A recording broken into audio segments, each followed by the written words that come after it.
제자들은 기쁨과 성령이 충만하니라. 아멘. 네, 우리 옆 사람하고 인사하겠습니다. 주님의 이름으로 사랑합니다. 네, 주님의 이름으로 사랑합니다. 오늘은 하나님의 주권이라는 제목으로 같이 말씀 나누겠습니다. 주권이라고 해서 어려운 게 아니라 우리가 하나님을 날마다 주인으로 모시고 살아가고 있는가라는 거죠. 저도 성령 충만에 대해서 계속 고민하는데요. 근데 아주 쉽게 생각하면 그거더라고요. 성령 충만은 하나님을 여러분들의 삶의 주인으로 모시고 살아가는 상태가 성령 충만이라고 할 수 있습니다. 오늘 제가 이렇게 유튜브로 영상을 하나 보게 됐는데요.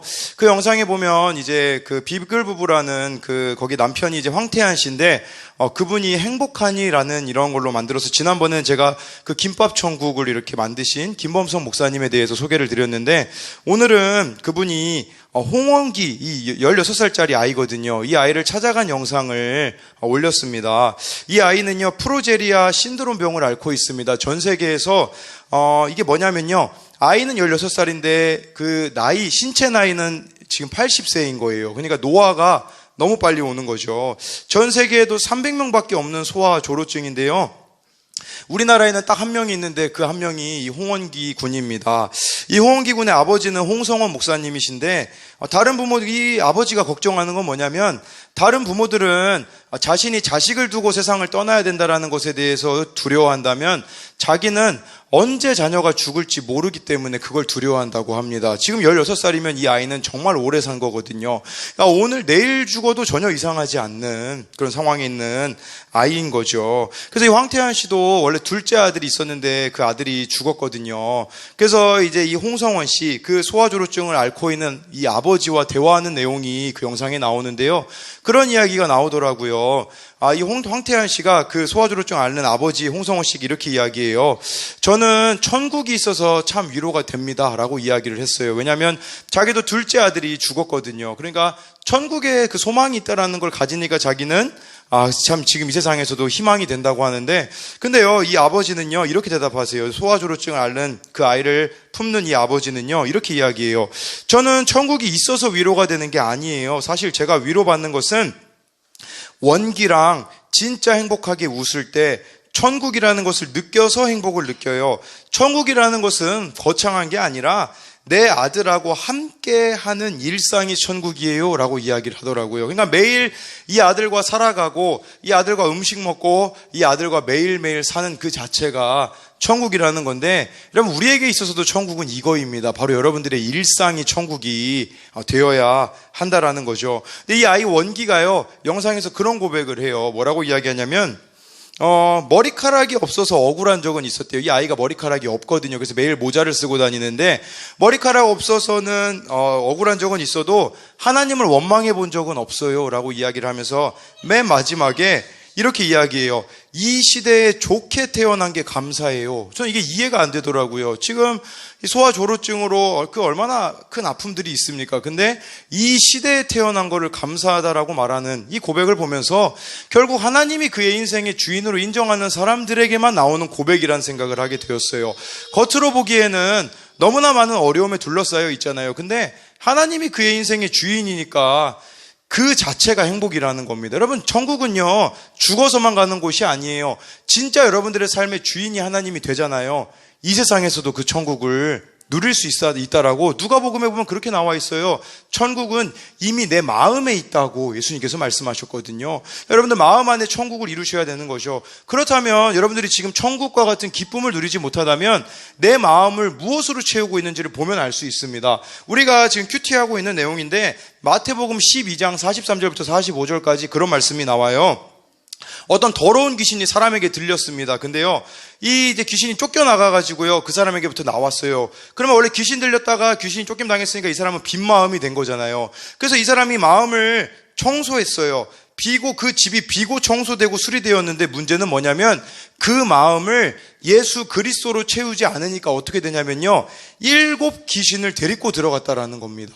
그러니까 우리가 그거를 기억하셔야 돼요. 여러분, 우리가 마음이 정말 예수님을 믿는다라는 것은 우리의 마음의 주인이 예수님이 된다라는 거죠. 근데 매일매일 살아가면서 여러분들이 예수님과 동행하지 않는다면, 여러분 마음을 말씀으로 채우지 않는다면 귀신이 역사에도 전혀 이상하지 않는 곳이 된다라는 것이죠. 그렇기 때문에 여러분, 우리에게 필요한 것은 매일매일 여러분들의 마음의 집을 말씀으로 예수 그리스도로 채워가는 것이 진정한 우리의 기쁨이라고 할 수 있습니다. 제가 다른 지역에 사는 청소년들하고 이렇게 함께 큐티를 하려고 이렇게 만든 큐티 방이라고 카톡이 있어요. 그래서 그 큐티를 나누는 이제 귀여운 그런 방 큐티 그런 내용인데, 근데 오늘 어떤 한 청년이 그런 내용을 나눠줬어요. 이 마태복음 15장 11절, 입으로 들어가는 것이 사람을 더럽게 하는 것이 아니라 입에서 나오는 그것이 사람을 더럽게 하는 것이니라. 이 말씀을 보면서 이렇게 이야기합니다. 오늘 말씀은 큐티를 하면서 가장 강력한 말씀이라고 느껴졌습니다. 마음을 청결하게 하라는 말씀은 정말 귀에 박혀있을 정도로 많이 들었고, 실제 저희 교회 목사님께서 항상 입에 달고 계시는 말씀입니다. 그런데 이토록 익숙한 말씀이지만 나의 어지러운 마음속에 예수님이 계실 자리가 있었나라는 의문이 듭니다.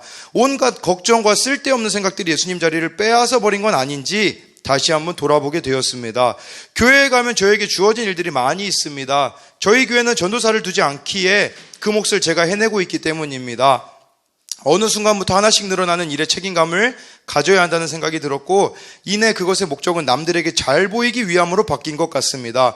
당연히 남들 눈에 잘 보여야 한다는 생각에 저의 잘못된 생각을 인지 못했는데, 오늘 말씀을 통해 정신 차릴 수 있음에 감사합니다 라고 하면서 이 아이가 어떻게 적용을 했냐면요, 오늘 큐티 말씀 중에 자기에게 와닿는 말씀을 포스트잇에다가 써가지고요, 핸드폰 뒤에 그 케이스가 투명으로 돼 있거든요.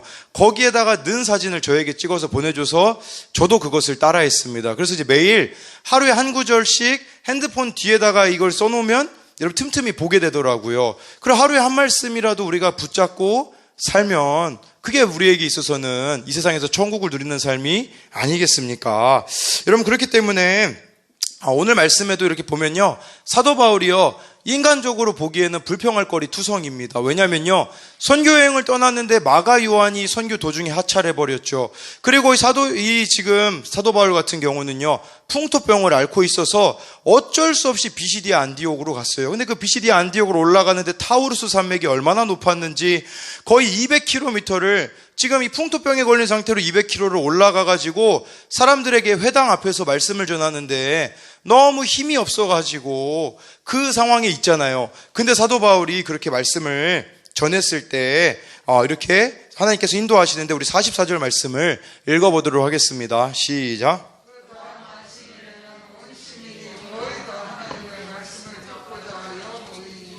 네, 이 회당에서 말씀을 한번 전했더니 사람들이 다음 주에 한 번 더 이야기해달라고 해서 한 번 더 가보니까 그 지역, 비시디아 안디옥 지역에 온 시민이 다 모여서 하나님의 말씀을 들었다고 합니다. 여러분, 사도 바울이 설교를 잘해서 그럴까요? 고린도전후서를 읽어보세요. 고린도 교회가 사도 바울을 뭐라고 비방했냐면요, 그렇게 비방했어요. 설교 못한다고 비방을 했었어요. 아니, 편지 쓸 때는 좀 말 잘 쓰는 것 같은데 실제로 설교해 보니까 별거 아니네. 그게 여러분 고린도전후서 읽어보면 나와 있거든요. 사도 바울은요, 말을 잘하는 사람이 아니에요. 설교를 잘하는 사람이 아니었다라는 거죠. 근데 하나님의 말씀을 듣고자 사람들이 모였다라는 것은, 사도 바울은 자기가 말을 잘하느냐 못하느냐를 의지하지 않았다고 고린도전서 1장에 나와 있어요. 나는 내 지혜를 의지하지 않는다라고 말하면서 뭐라고 이야기하냐면 십자가의 능력만 의지한다고 기록되어 있어요. 사도 바울은 자신이 잘하는 그 어떤 것도 의지하지 않고 못하는 것에 치우쳐가지고 실망하지 않고 그저 예수님의 십자가만 붙들고 전해진 말씀을 전했을 때 사람들이 모였다라는 거죠. 이것은 하나님이 일하시는 방식이라는 겁니다. 정말 여러분들이 하나님을 주인으로 삼고 살아간다면 내 능력과 상관없이 하나님은 일하신다라는 거죠. 근데요, 여러분, 이렇게 일했을 때 좋은 일들만 있으면 얼마나 좋겠습니까? 반대에 직면하게 돼요. 우리 45절 말씀 읽어보겠습니다. 시작.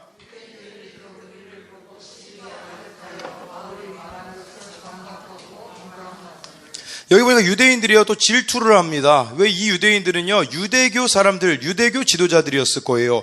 그러니까 지금까지 회당에 사람들이 이렇게 모인 적이 없어요. 근데 사도 바울이 한번 딱 와가지고 설교하니까 그 지역 사람들이 다 모이니까 이 사람들은 질투가 나는 거죠. 왜 그러냐면 이 사람들의 관심은 사람들에게 있었기 때문이에요. 사람들이 나를 어떻게 보는지 거기에 관심이 있었기 때문에 지금 사도 바울이 전하는 메시지도 듣지 않고요, 이런 것들에 대하여 질투를 하고 있다라는 것이죠. 여러분, 우리나라가 지금 잘 먹고 잘 살잖아요. 근데요, 우리나라 사람들 보면 만족도는 거의 최하위입니다. 왜 그럴까요? 그 이유는 간단해요. 왜냐하면 비교하기 때문이에요. 내가 다른 사람하고 비교했을 때 내가 불행하다고 느끼기 때문이라고 볼 수 있거든요. 여러분, 여기서 시기가 가득하다. 이 누가가 지금 사도행전을 기록하고 있거든요. 여러분, 누가가 기록한 건 누가복음하고 사도행전인데 이 가득하다라는 단어를요, 동일하게 써요. 언제 쓰냐면 시기가 가득하다, 성령이 가득하다, 같은 의미로 쓰거든요. 여러분, 우리가 성령 충만하지 않으면 어떻게 된다는 거냐면 시기로 충만해진다라는 겁니다. 여러분, 라이벌이라는 단어를 제가 그 뜻을 알게 됐어요. 여러분들 막 나랑 좀 비슷한 사람을 라이벌이라고 하잖아요. 그 단어가 어디서 왔냐면 그 강이라는 단어, 리버에서 왔어요. 그러니까 이 말의 의미는 뭐냐면 강을 의미하는 리버에서 파생이 되었는데, 같은 동네에서 같은 강물을 마시는 사람이 경쟁자가 된다라는 거예요. 여러분들은 멀리 있는 사람을 경쟁자로 삼지 않을 겁니다. 같은 강물을 마시는 사람, 내 주위에 있는 사람을 라이벌로 삼는다라는 것을 말해주는 것이죠. 여러분들이 성령 충만하지 않으면 교회 안에서도 이 일들이 일어나게 됩니다. 심지어 뭐까지도 질투하는 줄 알아요? 하나님하고 친밀함 정도까지도 질투하는 경우들이 있어요. 저 사람은 하나님하고 친밀한데 왜 나는 친밀하지 못할까? 그건 너무나도 어리석은 거라고 할 수가 있다라는 것이죠. 왜냐하면 여러분, 우리가 다 하나님 한 아버지잖아요. 한 아버지인데 우리가 왜 그 관계에 대해서 질투할 필요가 있습니까? 질투가 나면 그냥 하나님 앞에 나아가면 되는 거잖아요. 그거는 생략해버리고서는 질투하는 그 모습은 결국은 우리가 성령 충만하지 못하기 때문이라고 하는 것이죠. 제가 어제 어떤 한 전도사님을 만났거든요. 근데 그 전도사님이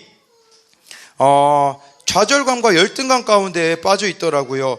여러 가지 문제들에 대해서 이야기해 주는데요. 그 이야기를 들어보니까 이런 식으로 이야기해요. 제 주변에 있는 사람 누가 이렇게 이야기를 했는데요, 그 얘기만 늘어놓고 있어요. 주변 사람들이 나를 어떻게 보는지, 주변 사람들이 나에게 뭐라고 말했는지 그것만 이야기해서요, 제가 한마디 했거든요. 하나님은 그러면 뭐라고 이야기했니? 라고 물어보니까 한마디도 못하더라고요. 그러니까 우리가 하나님과의 관계를 놓치면요, 주변 사람들의 시선에 신경 쓰게 되고 주변 사람들의 말에 휘둘리게 된다라는 겁니다. 사도 바울은요, 하나님께만 집중했기 때문에 그런 것 따위에 흔들리지 않아요. 지금 비방하는 사람들이 있잖아요. 사도 바울을 여기 말씀해 보면 박해했다고도 나와 있는데, 박해는 신체적으로 위협을 했다라는 거거든요. 근데 사도 바울은요, 52절에 보니까 기쁨과 성령이 충만했다고 나와 있습니다. 그러니까 박해가 있는데, 상황은 어려운데 기쁨과 성령이 충만하기 때문에 그런 게 문제가 안 되었다라고 우리에게 말씀해 주고 있다라는 것이죠. 그러면서 사도 바울은 이 질투하고 있는 유대인들에게 뭐라고 이야기하냐면, 우리 46절 47절을 읽어보도록 하겠습니다.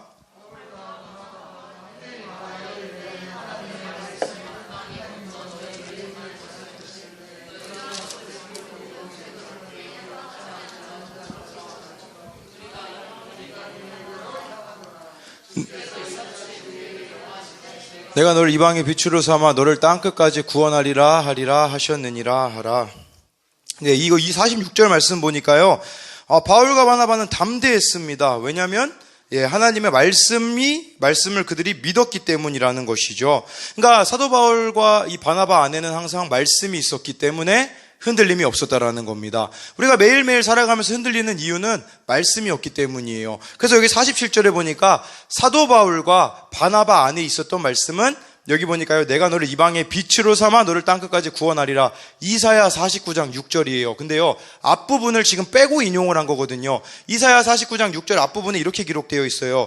그가 이르시되 내가 나의 종이 되어 야곱의 지파들을 일으키며 이스라엘 중에 보존된 자를 돌아오게 할 것은 매우 쉬운 일이라. 내가 또 너를 이방의 빛으로 삼아 나의 구원을 베풀어 땅끝까지 이르게 하리라. 무슨 말이냐면, 한 사람이 있는데 하나님께 순종하잖아요. 하나님께 순종하면 하나님은 그 한 사람을 통하여서 구원을 이루신다라는 거예요. 그러니까 지금 바울과 바나바 마음에는 무슨 마음이 있었냐면, 나는 하나님의 종이기 때문에 어떤 상황에서도 하나님은 나를 통하여 이방의 빛을 비추는 사명을 감당하실 거라는 말씀이 있었기 때문에 수많은 박해 속에서도 그들은 흔들림이 없었다라고 우리에게 말씀해 주고 있어요. 그러니까 사도 바울과 바나바는요, 흔들릴 수가 없는 거예요. 포기할 수가 없는 거예요.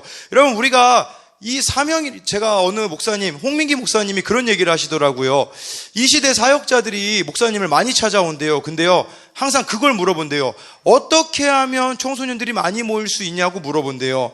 예, 그 목사님은 청소년들에 대해서 얼마나 탁월하냐면 청소년들을 17가지 종류로 분류를 해가지고 종류에 맞게 아이들을 대하는 법까지도 이렇게 알고 계시는 분이에요. 그리고요, 그 목사님이 또 와서 청소년 사역자들이 뭐라고 물어보냐면, 목사님 어떻게 설교를 해야 됩니까? 물어보는 사람들이 있대요. 이런 건 다 가르쳐 줄 수 있대요. 근데 진짜 가르쳐 줄 수 없는 게 있대요. 사명과 열정은 가르쳐 줄 수 없다고 하더라고요. 왜 사명과 열정은 가르쳐 줄 수 없는 줄 알아요? 그 이유는요, 하나님과의 관계로부터 나오기 때문인 겁니다. 여러분들이 정말 하나님과의 관계에 충실하게 되잖아요. 계속해서 하나님은 사명을 주실 겁니다. 그리고 그 사명을 감당할 수 있는 힘, 열정까지도 주신다라는 거죠. 그 사도 바울은 지금 그 열정을 하나님의 말씀으로부터 얻었다라는 거예요. 하나님과의 관계 속에서 말씀을 붙잡고 살아가니까 늘 그에게는 사명이 주어지고 열정으로 인하여 포기하지 않을 수 있었다고 우리에게 말씀해주고 있다라는 것입니다. 그래서 48절 말씀 우리 계속 이어서 보도록 하겠습니다. 시작.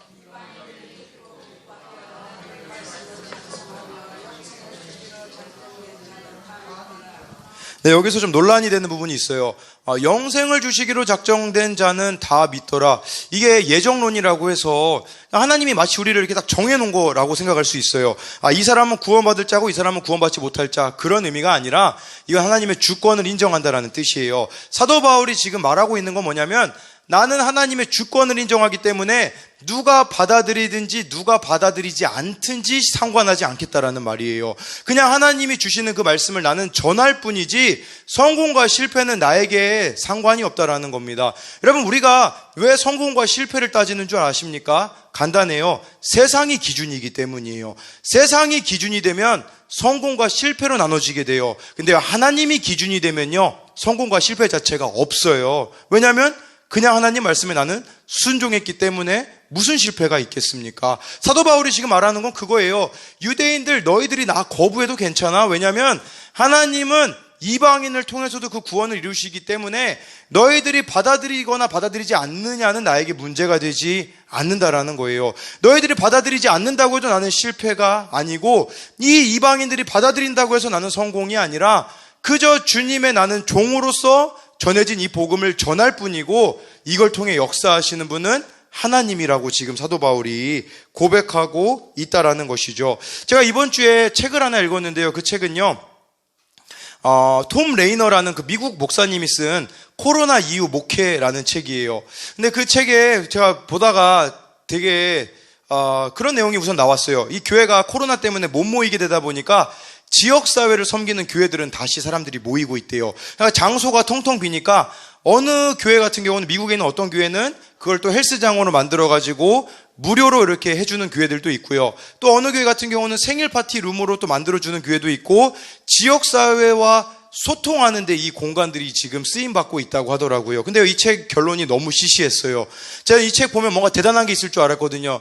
책의 결론 핵심이 뭔 줄 알아요? 말씀과 기도에 집중하라. 그게 답이었어요. 누구래 다 알고 있는 거잖아요. 근데 그 책에서 말하는 건 뭐냐면, 말씀과 기도에 집중하면 하나님이 인도해 가실 것이다. 그게 답이에요. 저 그걸 보면서 사도 바울이 어떻게 그런 많은 교회들을 세우며 나아갈 수 있겠습니까? 결국은 간단해요. 본질에 집중했기 때문이죠. 이 본질은 바로 하나님을 그가 주인으로 모시고 살았기 때문이라는 겁니다. 여러분, 우리에게 있어서 가장 큰 대안은 바로 하나님입니다. 하나님께 묻고 하나님의 인도하심을 여러분들이 구한다면 코로나라는 어려움이 우리 가운데 있지만 그걸 뛰어넘을 수 있다라는 것이죠. 그 책에 또 이런 내용이 나와요. 그 중에 코로나 때문에 할 수 있는 게 없어서 어떤 한 교회 30년 동안 다녔던 한 모린이라는 여인이 30년 동안 교회를 다녔는데 그냥 이 신앙은 거의 썬데이 크리스천이었어요. 근데 그녀가 무엇을 하기 시작하냐면, 집에 갇혀 있다 보니까 시간이 많이 나잖아요. 그때부터 기도하기 시작해요. 그래서 이제 교회 사람들하고 기도 제목을 나누어 달라고 해서 시간이 남으니까 그들을 위해서 기도하기 시작했어요. 그러다가 있잖아요, 자연스럽게 이렇게 그 페이스북이라는 곳에 그룹을 만들었어요. 기도해 드립니다라고 이렇게 올려가지고, 그런데 거기는 이제 교인들만 참여하게 되는 게 아니라 그 지역에 있는 다른 사람들도 기도 제목을 올리기 시작했대요. 심지어 시장까지도 들어와가지고요, 그 홈페이지에 들어와서 자신의 기도 제목을 요청하자 반응이 뜨거워졌다라고 합니다. 그래서 모리는 그렇게 이야기를 해요. 코로나로 인하여서 그 교회가 기도하게 되었고 그 지역사회에 있는 다른 사람들의 기도 제목을 놓고 위해서 기도하게 되었을 때 그녀는 이렇게 고백합니다. 솔직히 오랫동안 저는 교회를 그저 종교적 활동들의 집합으로만 여겼습니다. 의무감에 교회를 갔죠. 근데 지금 제가 느끼는 교회는 다시 교회를 예전처럼 보지 않을 것이고 이 코로나가 저를 영적 잠에서 깨워주었습니다. 그러면서요, 다시는 교회를 예전처럼 보지 않을 겁니다. 이 코로나라는 위기 속에서 결국은 그녀의 신앙은 새로워졌다라는 겁니다. 어제 세훈이랑 진규랑 이렇게 이야기를 했거든요. 그래서 세훈이랑 진규랑 이렇게 이야기를 하는데요. 걔네들한테 몸무게를 제가 물어봤어요. 그랬더니, 저렇게 딱 저를 차로 이렇게 제가 태우고 교회로 오는데, 세훈이가 그런 이야기를 하더라고요. 코로나 중에요, 어떤 자기 친구는 매일 신정호수를 한 바퀴씩 뛰어가지고 20kg를 뺀 친구가 있대요. 그래서 제가 걔네들한테 그렇게 얘기했죠. 너희들은, 그랬더니 쟤네들이 조용하더라고요. 뭘 말씀드리는 거냐면, 같은 위기가 있잖아요. 어떤 사람은 그 위기 가운데 내가 할 일을 찾아내고 살을 빼는 듯 그런 일들이 있는가 하면, 반면에 어떤 사람들은 그냥 그 현실에 젖어서 가만히 있는 경우들이 있다라는 거죠. 이걸 제가 경우는 이렇게 말씀드리는 거는 우리도 마찬가지예요. 여러분들이 위기에 닥쳤을 때 두 가지가 있어요. 정말 하나님을 여러분들이 의지함으로 이겨내던가 아니면 그때부터 우리가 쇠퇴하거나 둘 중에 한 가지가 있다라는 것이죠. 여러분, 저에게 있어서도 이 코로나는 축복이었습니다. 가끔 제 홈페이지에 1년 전 사진, 2년 전 사진, 3년 전 사진이 올라와요. 근데 제가 2년 전 사진이 한번 올라와가지고 보니까 저희가 그때 이 청소년부 예배가 아침 9시였거든요. 그때 애들이 한번 40명 모인 사진이 올라왔어요. 그러니까 아침 9시에 40명이 예배드린 건 엄청난 일이잖아요. 근데요, 여러분, 그때는요, 제가 저희 교회 아이들밖에 안 보였었어요. 다른 교회 아이들은 당연히 눈에 안 들어오죠. 우리 아이들 관리하는 것만 해도 우리 아이들이 얼마나 또 많이 싸워주셨습니까? 그래서 우리 아이들에게만 관심이 있었는데 코로나가 되니까요, 지난주 예배 드리는데 우리 찬양팀이 이렇게 앞에서 쓰고 우리 이제 예배 드리게 우리 빠른 찬양할 때 일어나라고 하거든요. 박지민이 혼자 일어나더라고요. 예배 드릴 때 박지민밖에 없어요. 우리가 막 예배 막 40명씩 막 드리고, 여러분 우리 아산시에만 해도요, 뭐 50명 모이는 교회가, 동천교회도 여러분 50명이 청소년부가 안 되거든요.